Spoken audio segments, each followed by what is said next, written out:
Expect showers and storms on Thursday with downpour potential. Good Wednesday night, East Tennessee. David Aldrich, Captain Accurate here from the Captain Accurate Weather Command Center. Well, you can see the thunderstorms have slowed down a bit, most of them fading away, although we've had most recently a severe thunderstorm not far from the Chattanooga area, but that's well to the south. There's more activity back across parts of Indiana and back toward Illinois, and some of that energy is going to work its way here. They're still under an excessive heat warning. That's how bad it is out west. The heat advisory, which has been out toward Davidson County near Nashville, expiring at this particular time. But are you watering? That's the question.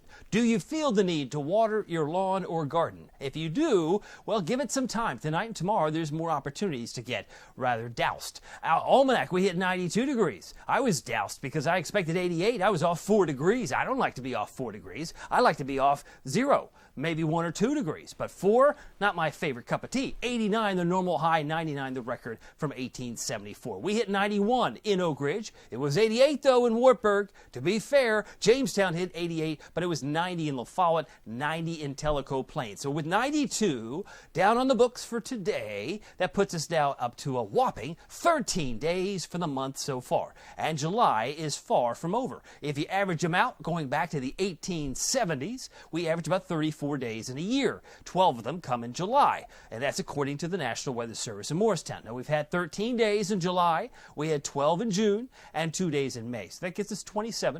Last year it was 41, so I'll keep a tally, as some of you may be playing the home game version if you're keeping score. It's been an above average summer. Now, we've had quite a few damage reports over the last 24 hours. All these circles represent that. In fact, I'm going to take you down toward the south near Florida. Whenever I see exclamation points, that usually means something interesting. And this means a water spout. Ooh, that sounds fun.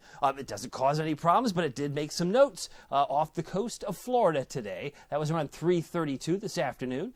Some damage reports south of Macon. Dodge County, Georgia had some tree damage. Tree was reported down on this particular road. And you can see even down towards maybe the Panhandle, Florida, they had some thunderstorm damage as well. We could have some of these circles develop later tonight, and that's why the Storm Prediction Center has us now all across the area under a level 1 marginal risk. This takes us through 8 o'clock tomorrow morning. Now you say, what's going on here? Well, we've got some energy associated with a front that's going to help initiate more storms while many of you are asleep.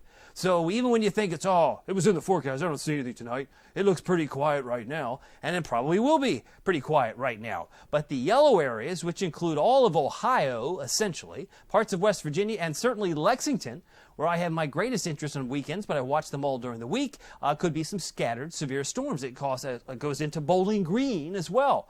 But if you look at Knoxville, Nashville, Memphis, we're all under a little level 1. It's the darker green areas, which means we could get some damaging wind. We could get some torrential rain. We could also get some hail. So all of that is on the table through 8 o'clock Thursday morning based on the outlook from the Storm Prediction Center. These are the PhDs that live in Norman, Oklahoma. This is what they do. This is the whole job, is to keep an eye on the country. And this is where they're focused late tonight. Let me show you how crazy this futurecast gets. Now, it's not much going on now till 1 in the morning.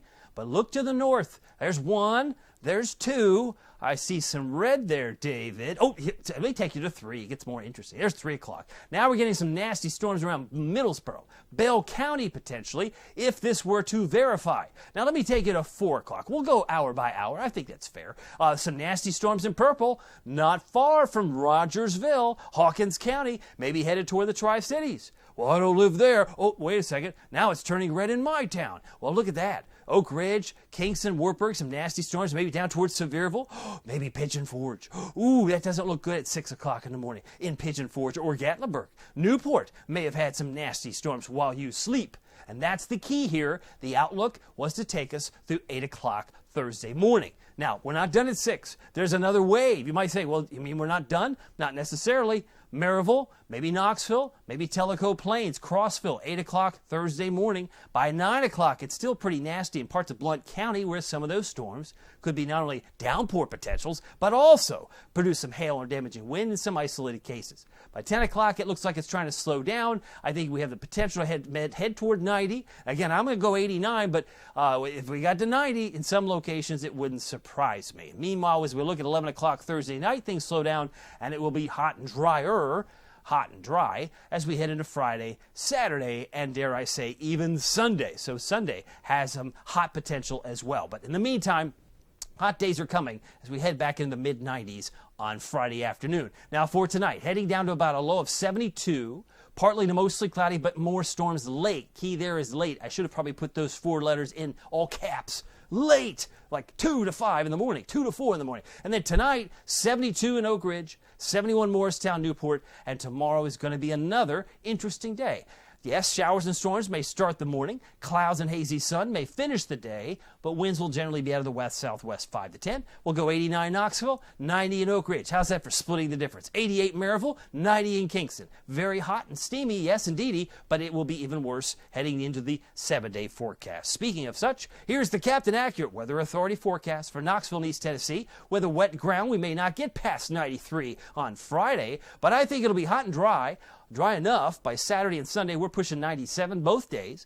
Record highs, by the way, are like triple digits, not even close. Not even close to record highs. But 97 is hot because those 2 days would represent the hottest days of this year and would tie the hottest day of last year because we hit 97 July 28th, 2021. So just keep an eye on that. And also with the humidity being a big factor, it may feel like it's closer to about 105 to 110 on those days for the heat index. By the way, keep track of it all using the Captain Accurate Weather app. Now with Pete Michaels Traffic, you get 24-hour updates. It's awesome. And you get these alerts. They come straight to your phone, the lightning alerts, every National Weather Service alert, plus 3 exclusive alerts from Barron's.